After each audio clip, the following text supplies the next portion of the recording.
లూకా సువార్త 5వ అధ్యాయం 1వ వచనం నుంచి చదువుకుందాం. యేసు ఒక పర్యాయము గెన్నెసరేతు సరస్సు తీరమున నిలిచి ఉండగా జనసమూహము దేవుని యొక్క వాక్కును ఆలకించుటకై ఆయన యొద్దకు నెట్టుకొని వచ్చుచున్నారు. హల్లెలూయా. వీళ్ళు మంచి పని చేస్తున్నారా, చెడు పని చేస్తున్నారా? మంచి పని చేస్తున్నారా, చెడు పని చేస్తున్నారా? దేవుని యొక్క వాక్యాన్ని వినడానికి యేసు ప్రభు దగ్గరకు వస్తున్నారు. మంచిదా కాదా? మంచిదే, బాగుంది. ఆయన అచ్చట 2 పడవలను చూచాను. జాలరులు వాని నుండి దిగి తమ వలలను శుభ్రం చేసుకున్నారు. అందులో ఒకటి ఎవరి పడవండి? పేతురు గారి పడవ. ఇంకా శిష్యుడు కాలే ఆయన, ఇంకా శిష్యుడు కాలేదు. ఆయన చేపలు పట్టుకుంటా పక్కన కూర్చొని పనికొచ్చే చేపలయ్యి పనికిరాని చేపలయ్యి వేరుకుంటున్నాడు. ఇటువైపు ఒకవైపున చేపలు ఏరుతూనే వలలు సరిచేస్తూనే ఇంకొక వైపున యేసయ్య చెబుతున్న వాక్యాన్ని వింటున్నాడు. అమ్మో, ఈయన సామాన్యుడు కాడు, ఈయన మాటలలో శక్తి ఉంది, ఈయన మాటలలో జీవం ఉంది, ఈయన సామాన్యుడు కాదు, ఈయన దగ్గర ఏదో మహత్యం ఉంది అని అర్థమైపోయింది పేతురు గారికి. ఆ మాటలు వింటున్న సమయంలో పేతురు గారు పడవనే ఎక్కాడు ఖచ్చితంగా కావాలని. యేసయ్య ఏదైనా నీ నుండి కోరతున్నాడంటే విను ఈ వాక్యాన్నే. యేసయ్య ఏదైనా గాని నీ నుండి కోరుకుంటున్నాడంటే, నీ సమయాన్ని కోరుకుంటున్నాడంటే, నీ టాలెంట్స్ను కోరుకుంటున్నాడంటే, తన సన్నిధిలో నీ సమయాన్ని తన దగ్గరకు చెవమంటున్నాడంటే, నిన్ను దీవించటానికే, నీ కుటుంబంలో అద్భుతాన్ని చేయటం కొరకే. వినండి ప్రియులకు దేవుని బిడ్డలారా, అక్కడ పేతురు గారిని ఏమంటున్నాడు దేవుడు? నీ పడవ నాకు కావాలయ్యా అన్నాడు. అర్థమైందా? నీ పడవ నాకు కావాలి, నీ పడవలో నేను కొద్దిసేపు కూర్చుంటానన్నాడు. యేసయ్య నీ దగ్గర నుంచి ఏదన్నా కోరతున్నాడంటే, నీ సమయాన్ని కావచ్చు, నీ శ్రమను కావచ్చు, నీ జ్ఞానాన్ని కావచ్చు, నీ తలంతులను కావచ్చు, దేవుడు నీ నుండి ఏదన్నా కోరతున్నాడంటే నిన్ను అంతకంతకు దీవించటం కొరకే. Hallelujah. Praise the Lord, praise the Lord, praise the Lord. ఇప్పుడు అడుగుతున్నాడు, పేతురు నీ పడవను కొద్దిసేపు నాకు ఇస్తావా? నీ పడవలో కూర్చొని ప్రజలకి వాక్యాన్ని చెప్తానంటున్నాడు. వాక్యాన్ని చదువుకుందాం. 3వ వచనాన్ని చదవమ్మా. అందులో ఒకటి సీమోను పేతురు పడవ. యేసు ఆ పడవనెక్కి దానిని ఒడ్డు నుండి లోనికి తోయమని అందులో కూర్చొని ప్రజలకు దేవుని యొక్క వాక్యాన్ని బోధించాడు. ఎవరి పడవను వాడుకుంటున్నాడు యేసయ్య? ఎవరి పడవను వాడుకుంటున్నాడు యేసయ్య? ఎవరి సేవను వినియోగించుకుంటున్నాడు యేసయ్య? పేతురు సేవను వినియోగించుకుంటున్నాడు, పేతురు సహాయాన్ని తీసుకుంటున్నాడు, పేతురు యొక్క కష్టాన్ని తీసుకుంటున్నాడు యేసయ్య. ప్రియులకు దేవుని బిడ్డలారా, ఇప్పుడు చూద్దామండి ఒక్కసారి వాక్యాన్ని. పిల్లరా, ఆ 4వ వచనాన్ని చదువుకుందాం. దేవుని యొక్క వాక్యాన్ని బోధించిన తర్వాత యేసు పేతురుతో మీరు పడవను ఇంకను లోతునకు తీసుకొని వెళ్ళి చేపల కోసం వల వేయమన్నాడు. ఏమండి, అది పగలపూట. ఏ పూట అండి? చేపలు పట్టేవాడికి తెలుసు చేపలు ఎప్పుడు పడతాయి అని, అంతేనా? ఎండాకాలం ఎప్పుడు వెళ్తారమ్మా పనికి? ఎండాకాలం ఎప్పుడు వెళ్తారు? పొద్దున్నే 6ంటికి వెళ్ళి 12ంటికల్లా పరిగెట్టుకుని వద్దాం అనుకుంటారు. ఎందుకంటే ఎండ గట్టిగా ఉంటుంది కాబట్టి. పనిచేసేవాడికి నీకు బాగా తెలుసు. ఈ మాటను నేను యేసయ్య సన్నిధిలో ఉండి అంటున్నా, మీకు తెలియాలనే అంటున్నాను, ఎవరిని కించపరచడానికి కాదు. భిక్షగాడు ఇంటికి ఎప్పుడు రావాలి? ఉదయం. ఎందుకంటే మిగిలింది ఏమన్నా ఉంటుందేమో, ఆ అన్నం వండగానే ఏదైనా ముద్ద పెడతారేమో. కానీ కొత్త బిచ్చగాడు మాత్రం పొద్దెరగడం. కొత్త బిచ్చగాడికి ఏం తెలియదు, ఎందుకంటే అతనికి తెలియదు ఎప్పుడు వెళ్తే మనకు దొరుకుద్దా అని. అలాగొచ్చిందనమాట ఈ శాస్త్రం. అంతే, ఎవరిని కించపరచడానికి కాదండి. ఈ రోజుల్లో మనం ఏం చెప్పినా దానికి పదార్థాలు చెప్తున్నారు. అలాగొచ్చింది ఈ శాస్త్రం. ఏంటిది? కొత్త బిచ్చగాడికి పొద్దెరగడు. అంటే వాడికి పొద్దున్నే వెళ్తే పెడతారని వాడికి తెలియదు. ఇప్పుడు యేసయ్యను పోల్చట్లాగా. కానీ యేసు ప్రభు వాళ్ళందరూ రాత్రంతా చేపలు పట్టడానికి వెళ్ళారు. ఎవరు? చేపలలో సైంటిస్టులు వాళ్ళు. ఎవరు? పేతురు గారు, తన యొక్క బృందం. చేపలు ఎప్పుడు పడతాయో వాళ్ళకి బాగా తెలుసు, ఎందుకంటే వాళ్ళ వృత్తి చేపలు పట్టడం, వాళ్ళ బ్రతికే చేపలు పట్టడం అండి. కానీ యేసు ప్రభు ఏమంటున్నాడంటే, ఇప్పుడు పగటిపూట చేపల కోసం వలయమన్నాడు. చేపల కోసం వలయమన్నాడు. పేతురు గారు ఒక మాట అంటున్నాడు, అయ్యా యేసయ్యా, వినండి, చదవండి పిల్లకు దేవుని బిడ్డలారా. అందుకు సీమోను, స్వామి, మేము రాత్రి అంతయు శ్రమించితిమి, కానీ ఒక్క పిత్త పిరికి కూడా పడలేదయ్యా, ఒక్క పిత్త పిరికి కూడా పడలేదయ్యా. రాత్రి అంతా శ్రమించాము, కానీ ఫలితం లేదు. అక్కడి నుంచి వచ్చిందండి ఈ పాట, అక్కడి నుంచి వచ్చింది ఈ పాట. రాత్రంతయు శ్రమ పడినా రాలేదు ప్రభు జయము, దారులు వెదకినను రాదాయను ప్రతిఫలం. హల్లెలూయా, praise the Lord, hallelujah, hallelujah, హల్లెలూయా. పేతురు గారు అంటున్నారు, అయ్యా రాత్రంతా శ్రమ పడ్డామయ్యా, కానీ ప్రయోజనం లేదయ్యా అన్నాడు. కానీ యేసుప్రభు ఏమన్నాడు? వలని నీళ్లలో లోతైన జలాలలో వెయ్యమన్నాడు, లోతైన జలాలలో వెయ్యమన్నాడు. ప్రియులకు దేవుని బిడ్డలారా, ఆ తర్వాత ఏం జరుగుతుందో చూద్దాం. స్వామి, మేము రాత్రి అంతయు శ్రమించితిమి, కానీ ఫలితము. ఇక్కడ ఒక ముఖ్యమైన మాట ఉంది, ఆ మాటను అందరు రాసి పెట్టుకోవాలి, అండర్లైన్ చేసుకోవాలి, అందరు అండర్లైన్ చేసుకోవాలి. ఏమంటున్నాడండి? అయినను. ఏమంటున్నాడు? అయినను. చదవాల మాట మైకులో. నీ మాట మీద యేసయ్యా, మేము రాత్రంతా శ్రమ పడ్డాం, కానీ ప్రయోజనం లేదు. నీ మాట మీద యేసయ్యా, నీ మాట మీద విశ్వాసంతో, నీ మాట మీద నమ్మకంతో, నీ మీద ఆధారపడి, నీ మీద నమ్మకంతో నువ్వు వెయ్యమన్నావు కాబట్టి వలని వేస్తాను అన్నాడండి. Hallelujah, praise the Lord, praise the Lord, hallelujah, hallelujah. ఇప్పుడు నాతో చెప్పండి దయచేసి ప్రియులారా, రాత్రంతా యేసుప్రభు ఆయనతో ఉన్నాడా? లేడు. ఇప్పుడు యేసుప్రభు పేతురుతో ఉన్నాడా? పేతురు పడవలో ఉన్నాడా? ప్రియులారా, అంతకు ముందు రాత్రంతా యేసుప్రభు లేడు కాబట్టి పేతురు పాటగా మార్చాడు.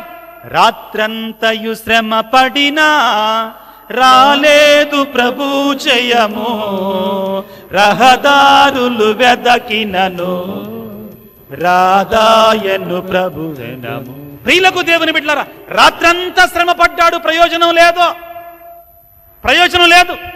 ఇప్పుడు యేసయ్య తనతో ఉన్నాడు, యేసయ్య మాట మీద చేస్తున్నాడు, యేసయ్య తన పడవలో ఉన్నాడు. ఇప్పుడేం జరగబోతుందో చదవండి ప్రియులకు దేవుని. వల వేయగనే వల చిరుగునన్ని చేపలు పడ్డాయి. చెప్పలు కొడదాం ప్రియులకు దేవుని బిడ్డలారా. ఇంతేనా యేసయ్యకి మనం ఇచ్చే చప్పట్లో? ఇంతేనండి మనం యేసయ్యకి ఇచ్చే చప్పట్లో? ఆయన ఏమంటున్నాడంటే నీ వల చిరిగేటట్లుగా చేపలు ఎత్తానంటే మీ మాత్రం కొసురు కొసురు చప్పట్లు ఎత్తాం అంటాం మనం. ఆయన ఏమంటాడంటే నీ కుటుంబాన్ని సమృద్ధిగా, ఎలాగండి చెప్పండి అందరూ, ఎలాగంటండి? సమృద్ధిగా దీవించాలనుకుంటాడు. మనం సగం సగం చప్పట్లతో తృప్తి పడతాం. Hallelujah, praise the Lord, praise the Lord. వల వేయగనే, ఎప్పుడంటండి? వల వేసిన గంట సేపటికి కాదు, వల వేసిన గంటకు కాదు. ఏంటంట? రాత్రంతా గంటల గంటలు శ్రమించినా గాని అది యేసయ్య లేకుండా శ్రమ, యేసయ్య తోడు లేకుండా శ్రమ పడ్డాడు. యేసయ్య తోడు లేకుండా తన సొంత జ్ఞానాన్ని వాడాడు. ఇక్కడ యేసయ్యను పడవలో ఎక్కించుకున్నాడు. యేసయ్య నీ మాట మీద ఏమన్నాడండి? నీ మాట చొప్పున నువ్వు చెప్పావు కాబట్టి. ఇప్పుడు నాతో ఎవరున్నారు? ఇప్పుడు పేతురుతో ఎవరున్నారు? పేతురు ఒంటరివాడు కాడు. పేతురు ఇప్పుడు ఒంటరివాడు కాడు. రాత్రి తనకు తోడుగా ఎంతమంది ఉన్నా గాని పేతురు ఒంటరివాడే కాబట్టి ఫలితం లేదు. ఇప్పుడు యేసయ్యతో ఎవరున్నారంటే, పేతురుతో ఎవరున్నారంటే యేసయ్య ఉన్నాడు. యేసయ్య శక్తితో అతను వల వేస్తున్నాడు, యేసయ్య మాటతో వల వేస్తున్నాడు, యేసయ్య తోడుతో వల వేస్తున్నాడు. పిల్లరా, వల అలాగా వేశాడో లేదో వల చిరిగిపోయే అన్ని చేపలు పడ్డాయి. Hallelujah, praise the Lord, praise the Lord. ఇర్మియా గ్రంథము 17వ అధ్యాయములో మనము చదువుకున్న వాక్యములో దేవుడు ఏమంటున్నాడు? ప్రియులకు దేవుని బిడ్డలారా, ఇదిగో నన్ను విడనాడి, ఎవరిని విడిచిపెట్టి? నన్ను విడిచిపెట్టి, యేసయ్యను విడిచిపెట్టి నరమాతృని మీద ఆధారపడువాడు నాశనమగును. నన్ను విడిచి అంటే ఇక్కడ నరమాతృని మీద ఆధారపడొద్దంటల్లా, బంధుమిత్రుల మీద ఆధారపడొద్దంటల్లా, స్నేహితుల మీద ఆధారపడొద్దంటల్లా. ఆధారపడు తప్పులేదో, ఆధారపడు తప్పులేదో, కానీ మొదట నువ్వు ఎవరి మీద ఆధారపడాలి? చెప్పండి గట్టిగా. ఎవరి మీద ఆధారపడాలి? యేసయ్య మీద. పేతురు కూడా, ప్రియులారా వినండి మాట జాగ్రత్తగా, పేతురు కూడా యేసయ్య వల వేయమన్న తర్వాత వల వేశాడు. వల చిరిగేటట్లుగా చేపలు పడితే అప్పుడు ప్రక్క పడవలో ఉన్నటువంటి వాళ్ళని వచ్చి సహాయం చేయమన్నాడు. లేదా? చేశాడా లేదా? ఏందన్నమాట చూస్తా డౌటా వాక్యానిది? మళ్ళా ఈ డౌట్ను కూడా తీర్చాలి. లూకాసు వార్త 5వ అధ్యాయం తీయండమ్మా. అంతటా జాలరులు రెండవ పడవలో ఉన్న తమ తోటి వారికి వచ్చి సహాయము చేయుడని. ప్రియులకు దేవుని బిడ్డలారా వినండి జాగ్రత్తగా, మొదట నీ ఆధారం యేసయ్య మీద ఉండాలి. అర్థమైందా? మొదట నీ ఆధారం యేసయ్య అయి ఉండాలి. యేసయ్య మీద ఆధారపడ్డ తర్వాత, యేసయ్యను నమ్మిన తర్వాత, యేసయ్య సర్వస్వం అన్న తర్వాత నీ పొరుగు వారి మీద ఆధారపడు తప్పులేదో. ఇర్మియా గ్రంథం 17వ అధ్యాయం చెప్పేది ఇదే. ప్రభు ఏమంటున్నాడు? నన్ను విడిచిపెట్టి, యేసయ్యను విడిచిపెట్టి, దేవుణ్ణి విడిచిపెట్టి, నాకు దేవుడు అక్కర్లా. ఎవరండి మనం ఒక వ్యక్తి గురించి అనుకున్నాం? బ్రయాన్ జాన్సన్, అమెరికాలో ఉన్నట్టు 48 సంవత్సరాల వాడు. ప్రతి సంవత్సరం తన ఆరోగ్యం కోసం నేను ప్రపంచంలోనే 300 సంవత్సరాలు బతకాలి అని every year he spending 20 crores of rupees on his health. Bryan Johnson ఏం చేస్తున్నాడు? దేవుడి మీద ఆధారపడుతున్నాడా? ఎవరి మీద ఆధారపడ్డాడు? డాక్టర్ల మీద ఆధారపడ్డాడు. తప్పు లేదు వాళ్ళ మీద ఆధారపడతాం, కానీ దానికి ముందు ఎవరి మీద ఆధారపడాలి? ఈ రెండు వాక్యాలు కలిపి చదవండి. ఇర్మియా గ్రంథం 17వ అధ్యాయంలో దేవుడు ఏమంటున్నాడంటే, నన్ను విడనాడి నన్ను విడిచిపెట్టి నరుని నమ్మితే నీకు ప్రమాదం. నీ తల్లిదండ్రులను ప్రేమించొద్దంటల్లా, నీ పొరుగు వారిని ప్రేమించమని అంటున్నాడు ఆయన. కానీ మొదట ఎవరిని ప్రేమించాలి? ఎవరి మీద ఆధారపడాలి? ఎవరిని నమ్మాలి? ఇది ప్రియులారా ఈనాడు మనం నేర్చుకోవాల్సిన సత్యం. దేవుడు ఎప్పుడూ కూడా సహోదర ప్రేమను కలిగి ఉండాలని అంటాడు. నీ దేవుడైన ప్రభువుని ప్రేమించినట్లే నీ సహోదరుని కూడా. కానీ మొదట ఏంటిది? ఈయన, ఈ యేసయ్య. Hallelujah, praise the Lord, praise the Lord, praise the Lord, hallelujah, hallelujah, hallelujah. క్రీస్తునాథుని యందు ప్రియ దేవుని బిడ్డలారా, ఈనాడు మనము కూడా ఆయన మీద ఆధారపడదాం. పేతురు రాత్రంతా శ్రమ పడ్డాడో, తమ పొరుగు వారితోటి కలిసి శ్రమ పడ్డాడో, శ్రమించాడు, కష్టపడ్డాడు, బాగానే ఉంది, కాదంటల్లా. 127వ కీర్తన ఒకసారి చదువుకుందాం. మనం ఆ మొదటి వాక్యాన్ని మాత్రం చదువుతాం, పక్కన పడేస్తాం, అయిపోయింది. ఇల్లు కట్టేటప్పుడు, శంకుస్థాపన చేసేటప్పుడు, ఇంట్లోకి వెళ్ళేటప్పుడు ఇదే మాట చదువుతాం పొద్దాకులు. 127వ కీర్తన అందరికి తెలిసిందే, కానీ మళ్ళొకసారి చదువుకుందాం. ఏమంటున్నాడు? ప్రభువు ఇల్లు కట్టని ఎడల కట్టువారి యొక్క శ్రమ వ్యర్థమగును. ప్రభువు నగరమును కాపాడని ఎడల గస్తీలు మేల్కొని ఉండియో లాభము లేదు. చదువు, ముఖ్యమైన మాట. ఏందమ్మా? వేకువనే నిద్రలేచి, పొద్దున నిద్రలేసి రాత్రి 11 దాకా, పొద్దున్నే 3 లేచి సాయంత్రం 11 దాకా కష్టపడి పనిచేసి పొట్టకూడి సంపాదించుకునుట వ్యర్థము. అంటే పని చేయొద్దు అంటున్నాడు యేసు ప్రభు. అర్థమవుతుందా? నేను చదువుతాను వినండి. పొద్దున్న నిద్రలేచి రేయి పొద్దుపోయేదాకా కష్టపడి పనిచేసి పొట్టకూడు సంపాదించుకోవడం వ్యర్థం అంటే యేసుప్రభు పని చేయొద్దు అంటున్నాడు, అంతేనా? సోమరులాగా ఉండండి అంటున్నాడు, అంతేనా? దుప్పట పన్ను పెట్టి 11 దాకా పడుకోమంటున్నాడు, అంతేనా? నో. దానికి ముందు ఒక మాట ఉంది. ఏంటి? ప్రభువు ఇల్లు కట్టని ఎడల కట్టువారి యొక్క శ్రమ. అంటే మొదట నీ ఆధారం ఎవరి మీద ఉండాలి? నువ్వు ఎవరిపై ఆధారపడాలి? యేసయ్య మీద ఆధారం. నీ జీవితాన్ని అద్భుతంగా మారుస్తా. ఆ తరువాత దేవుడు నీకు ఇచ్చిన శక్తి కొలది కష్టపడో, శక్తి కొరకు కష్టపడో. పౌలు గారు పలికినట్లుగా పని చేయనివాడు తిండికి యోగ్యుడు కాడు. మీలో కొంతమంది సోమరుల్లాగా ఉంటున్నారని నేను వింటున్నాను. ప్రభువు పేరిట వారిని గద్దించి చెప్తున్నా, వారి వారి పనులను వారు శ్రద్ధ వహించి చేయాలని పౌలు గారు అంటారు. జాగ్రత్తగా అర్థం చేసుకోవాలి వాక్యాన్ని ప్రియులకు దేవుని బిడ్డలారా. ఏమిటి అంటే, మనము దేవుని మీద మొదట ఆధారపడి ఆ తరువాత దేవుడు మనకిచ్చిన శక్తిని మనందరం కూడా వినియోగించుకోవాలి. అలా కాకుండా దేవుడు నాకు తెలివిచ్చాడుగా, దేవుడు నాకు బలం ఇచ్చాడుగా, దేవుడు నాకు శక్తినిచ్చాడుగా, దేవుడు అవసరం లేదు నాకింకా. ఎవరు అవసరం లేదండి? దేవుడు అవసరం లేదు నాకింకా అన్నావనుకో, నీ పతనం మొదలైనట్లే. హల్లెలూయా, ప్రైజ్ ది లార్డ్. ఇర్మియా గ్రంథము 9వ అధ్యాయాన్ని తీసుకుందాం ఒకసారి. ఇర్మియా గ్రంథము 9వ అధ్యాయాన్ని తీసుకుందాం ఒకసారి. 23వ వచనాన్ని చదువుకుందాం పిల్లరా. ఇర్మియా గ్రంథము 9వ అధ్యాయము, ఇర్మియా గ్రంథం 9వ అధ్యాయం 23వ వచనాన్ని చదువుకుందాం.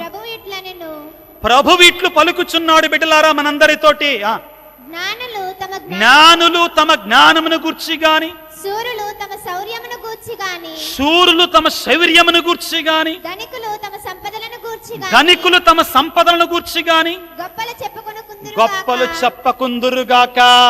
జాగ్రత్త పడండి బిడ్డలారా. 3 విషయాలు అందరూ చూడండి. జ్ఞానం, నేను తెలివైనోడిని ప్రపంచంలో, గర్వం అక్కడే మొదలైద్ది. నేను తెలివైనోడిని, నన్ను మించినోడు లేడో, జాగ్రత్త, గర్వం మొదలైతుంది. నువ్వు ఎంతగా ఎదిగితే అంతగా ఒదిగి ఉండాలి. ఏమి లేని ఇస్తారా ఏం చేద్దంట? ఎగిరెగిరి పడమాకో, వద్దో. నువ్వెంతగా ఎదిగితే అంతగా ఒదిగుండో, దేవుడు నిన్ను దీవిస్తాడు, దేవుడు నిన్ను ఆశీర్వదిస్తాడు. ఈ మధ్యలో నేను జీవితానికి, లౌకిక జీవితానికి ఉపయోగపడే మాట్లాడుకొని చెప్తున్నానండి. 10 మంది మెప్పు కోసం జీవించమాకో, 10 మంది మెప్పు కోసం అలంకరించుకోమాకో, 10 మంది మెప్పు కోసం డాబు సరికి వెళ్ళమాకో. కూలిపోతావు, అప్పుల పాలైపోతావు. ఆధునిక ప్రపంచం అదే చేస్తుందండి. ఆడోడో కారులో పోతున్నాడు, నేను కూడా మాట్లాడరే, ఆడోడో కారులో వెళ్తున్నాడు, నేను కూడా ఎందుకు తగ్గాలి? నేను కూడా ఎందుకు తగ్గాలి? డాబు సరికి వెళ్ళమాకో, ఎచ్చులకు వెళ్ళమాకో. దేవుడిచ్చినటువంటి దానిలోనే ఉండో. అభివృద్ధి చెందటానికి కష్టపడు, దేవుని మీద ఆధారపడు, తప్పు లేదో. అర్థమైందా? వేరే వాళ్ళకి నా గొప్పతనం చూపించుకోవాలని రెచ్చిపోమాకో. కూలిపోతావు. తగ్గి ఉండో. ఈ రోజుల్లో పెళ్ళిళ్ళని ఎలా చేస్తున్నారండి? అప్పు చేసి పప్పు కూడి తింటాం, అప్పు చేసి పప్పు కూడి తీరటం.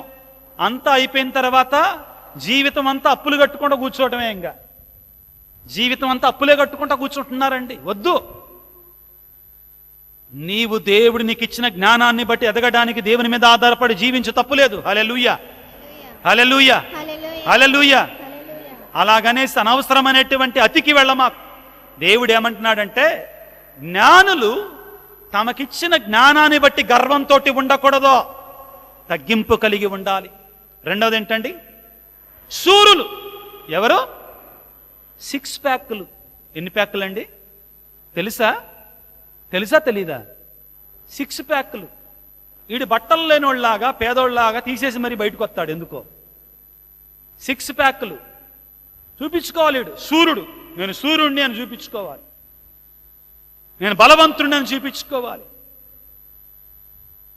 ఒకడు చెప్తున్నా, నాకు బంధువులు ఉన్నారు, చుట్టాలున్నారు, వాళ్ళున్నారు, వీళ్ళున్నారు అనుకో. మాకు నీకు ఆపద వచ్చినప్పుడు ఎక్కడో చూసినట్టుందే నిన్ను, అంతగా పరిచయం లేదని తిరిగి వెళ్తారు. వద్దు. ఏమన్నాడు? శూరులు తమ శౌర్యాన్ని బలాన్ని బట్టి, ఆరోగ్యం నాకు బాగా ఉంది కదా, నాకు శక్తి ఉంది కదా అని పనికి మాలినటువంటి పాపాలు చెయ్యమాకో. దేవుడిచ్చిన నీకు ఇచ్చిన భార్యతో, దేవుడి నీకు ఇచ్చిన భర్తతో సంతోషంగా ఉండో. శక్తి ఉంది కదా, యవ్వన ప్రాయమండ పాపం మీద పాపం మూటగట్టుకుంటే దేవుడు కూడా తిరిగి లేని దెబ్బ కొడతాడు. ఆత్మ పరిశీలన జాగ్రత్తగా ఉండు బిడ్డ. తర్వాత ధనికులు డబ్బుంది కదా అని సంపదలను గురించి గొప్పలు చెప్పుకోమాకో. నీకెంతగా ఉంటే అంతగా తగ్గుండు. మళ్ళీ భయం వేస్తుంది ఏదైనా మాట్లాడాలంటే. ఇంకేముంది, అమరావతిలో రేట్లు పెరిగాయి. అంతకుముందు ఎకరం పొలం అంతకుముందు అసలు రాకముందు ఎంత ఎకరం ఎంత? 10 లక్షలా? ఇప్పుడు కోట్ల? నా తెలీదమ్మా, మీరే అంటున్నారు, నా సంబంధం లేదు. అంటే మీరు మాట్లాడే సరికోట్లేగా, కాదు డబ్బులా? పర్లేదు, ఏదో చేతికొచ్చినాయి కదా అని వాటిని పాడు చేసుకోమా. దేవుడు నీకు వరాలు ఇస్తాడు. ఆ వరాలను నువ్వు జాగ్రత్తగా భద్రపరచుకోవాలి, కాపాడుకోవాలి. అదే ప్రభు అంటున్నాడు, ధనికులు సంపదలను గురించి గర్వించకూడదు, తగ్గింపు కలిగి ఉండాలి. నీవు ఎవరిని గురించి అతిశయించాలి? నీ యేసుని గురించి అతిశయించాలి. నా దేవుడు నాకు తోడుగా ఉన్నాడు, అది మన బలం. హల్లెలూయా, హల్లెలూయా, హల్లెలూయా. నా యేసయ్య నాకు తోడుగా ఉంటాడని అతిశయించాలి. ఒకసారి చదువుతాను వినండి. జ్ఞానులు తమ జ్ఞానాన్ని గురించి గాని, శూరులు తమ శౌర్యాన్ని గురించి గాని, ధనికులు తమ సంపదలను గురించి గాని గొప్పలు పోకూడదు. కానీ గొప్పలు చెప్పుకునే వారు దేవుని ఎరిగి అర్థం చేసుకున్నటను బట్టి గొప్పలు చెప్పుకోవాలి. Hallelujah, praise the Lord, praise the Lord, hallelujah, hallelujah. ప్రియులకు దేవుని బిడ్డలారా, ఈనాడు మనం చదువుకున్నాం ఏంటి? పేతురు గారు దేవుని మీద ఆధారపడ్డాడు. పేతురు గారు దేవుని యొక్క మాట మీద ఆధారపడ్డారు.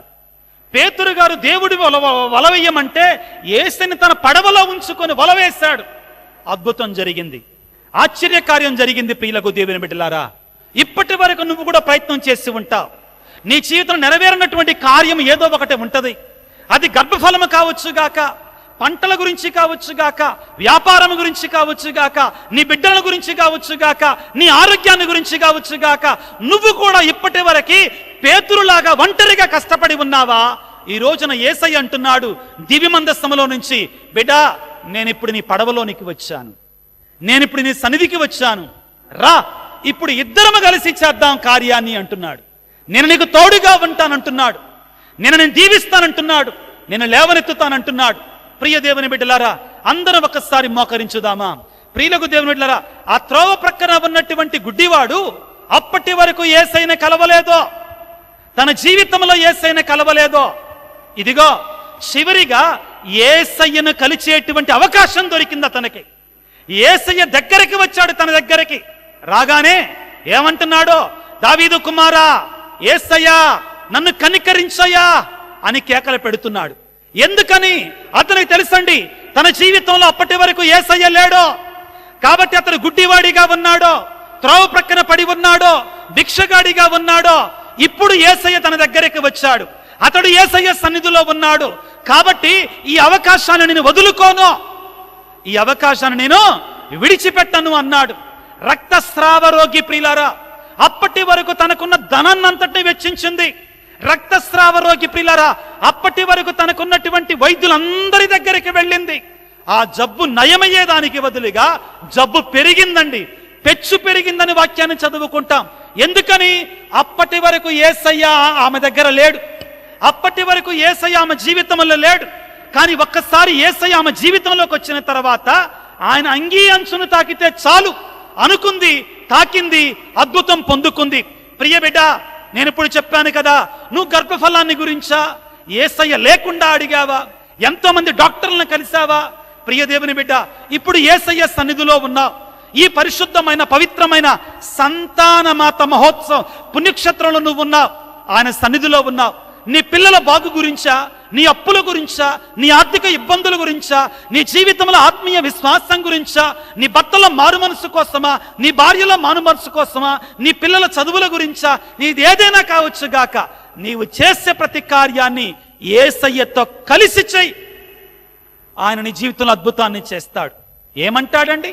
యోహాను సువార్త 15వ అధ్యాయం 5వ వచనంలో, ఎవడు నా యందు ఉండునో నేను ఎవని యందు ఉండునో వాడు అధికముగా ఫలిస్తాడు, ఏలయనగా నేను లేక మీరు ఏమియో చేయజాలరు. నువ్వు ఇప్పుడు యేసయ్యతో ఉన్నావు, యేసయ్య సన్నిధిలో ఉన్నావు, ఆయన నీతోటి ఉన్నాడు. ఆ విశ్వాసంతో ప్రార్థన చెయ్యి, ఆ నమ్మకంతో ప్రార్థన చెయ్యి. దావీదు కుమారా, యేసయ్య నన్ను కనికరించయ్యా అంటూ ఈ పాట పాడుకుంటూ ఆ యేసయ్య సన్నిధిలో మన కోరికలు, మన తలంపులు, మన ఉద్దేశాలు, మన అవసరాలు, మన కష్టాలు, మన కన్నీళ్లు, మన బాధలు ఆయన సన్నిధిలో ఉంచుదాం. ప్రియులకు దేవుని బిడ్డలారా, హల్లెలూయా, హల్లెలూయా, praise the Lord, hallelujah, hallelujah, హల్లెలూయా. దావీదు కుమారా, దావీదు కుమారా, యేసయ్యా దిగిరావయ్యా, మమ్మ అభిషేకించయ్యా, మమ్మ ఆశీర్వదించయ్యా. దావీదు కుమారా, యేసు రాజా, యేసు రాజా, దావీదు కుమారా, మమ్మ స్వస్థపరచయ్యా, మమ్మ దీవించయ్యా, మమ్మ అభిషేకించయ్యా. హల్లెలూయా, hallelujah, hallelujah. Praise the Lord, praise the Lord, hallelujah, hallelujah, hallelujah. యేసు రాజా, దావీదు కుమారా, మా పైకి దిగిరండి ప్రభువా, మమ్మ తాకండి ప్రభువా, మమ్మ తాకండి ప్రభువా. నీ పరిశుద్ధ రక్తముతో, నీ పరిశుద్ధ రక్తముతో మమ్మ శుద్ధి చేయండి. యేసయ్యా, యేసయ్యా, యేసయ్యా. దావీదు కుమారా, దావీదు కుమారా, ఏం చేసిరండి ప్రభువా. హల్లెలూయా, hallelujah, hallelujah, hallelujah, hallelujah, hallelujah. హల్లే హల్లే హల్లే హల్లే హల్లే హల్లే హల్లే హల్లే హల్లే హల్లే hallelujah, hallelujah, హల్లే హల్లే హల్లే హల్లే హల్లే hallelujah, hallelujah, hallelujah. Praise the Lord, hallelujah, హల్లెలూయా, హల్లే హల్లే హల్లే హల్లే హల్లెలూయా, హల్లెలూయా. దిగిరా ప్రభువా, హల్లెలూయా. అభిషేకించు ప్రభువా, అభిషేకించు నాయన. నీ బిడ్డను అభిషేకించు నాయన, ప్రతి బిడ్డను అభిషేకించండి నాయన. నీ పరిశుద్ధాత్మతో అభిషేకించండి నాయన. నీ బిడ్డలను దీవించండి నాయన, ఆశీర్వదించండి. అభిషేకించు నాయన, ఆశీర్వదించండి. హల్లెలూయా, hallelujah, hallelujah, hallelujah, hallelujah, hallelujah, hallelujah, హల్లెలూయా. స్తోత్రం, స్తోత్రం, స్తోత్రం. హల్లెలూయా, హల్లెలూయా, హల్లెలూయా, హల్లే హల్లే హల్లే హల్లే హల్లెలూయా. యేసువా, యేసువా, యేసువా, యేసయ్యా, యేసయ్యా, యేసయ్యా. యేసు రాజా, యేసు రాజా. దివ్య సప్రసాద ప్రభువా, అభిషేకించు, అభిషేకించు, స్వస్థపరచు, స్వస్థపరచు.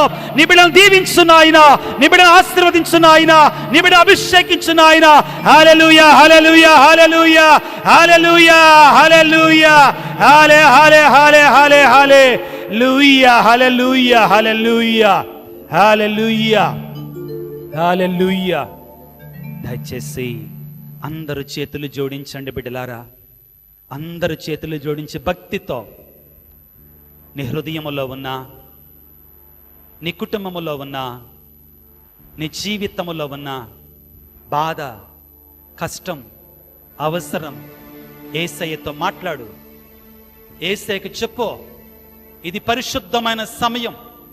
దేవుడు నిన్ను దీవిస్తున్న సమయం, దేవుడు నిన్ను అభిషేకిస్తున్న సమయం. ఇది యేసయ్య చేస్తున్న కార్యం బిడ్డ.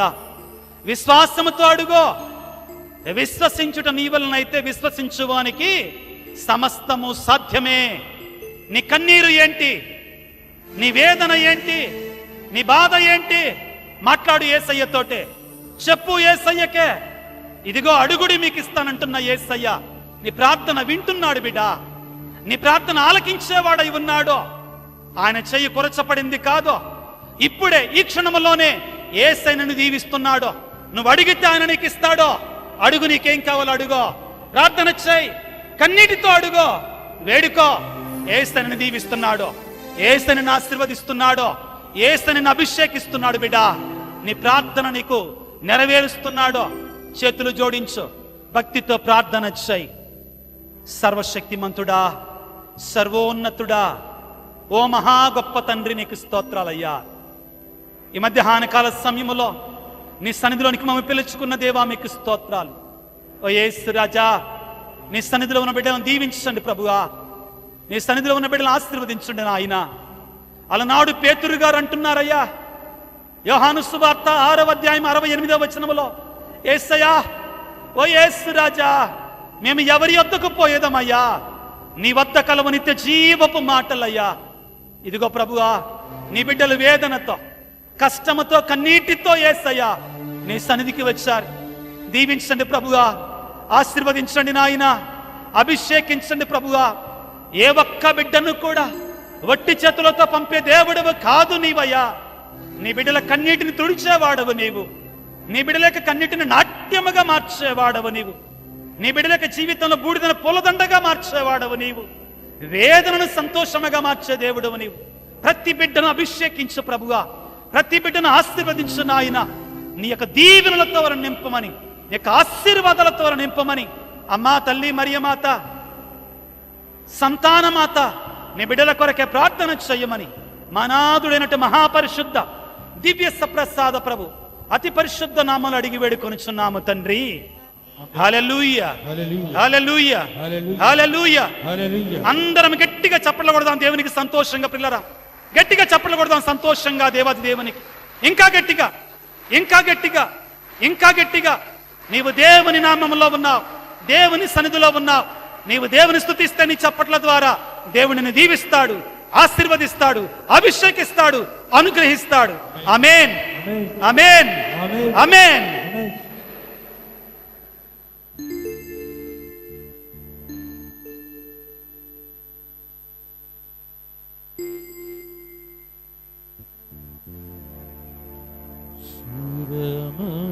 అందరూ మోకరించండి, మోకరించండి.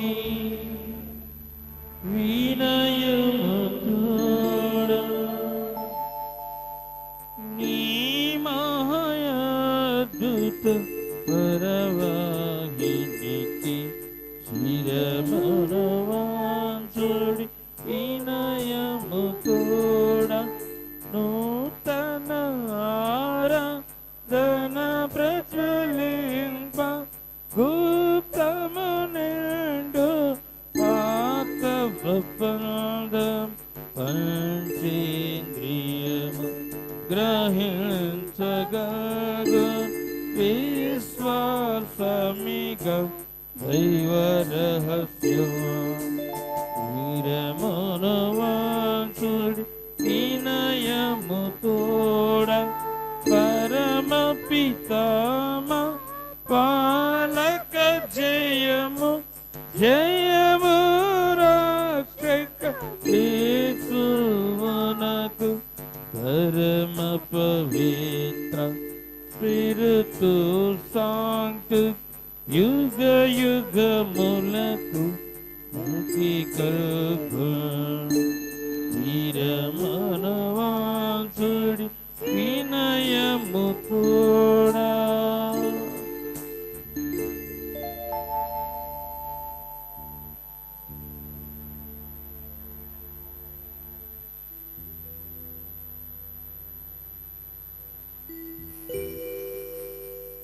ఆరాధన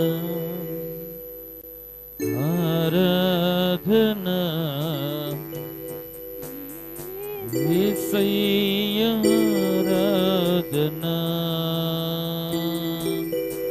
ఆరాధన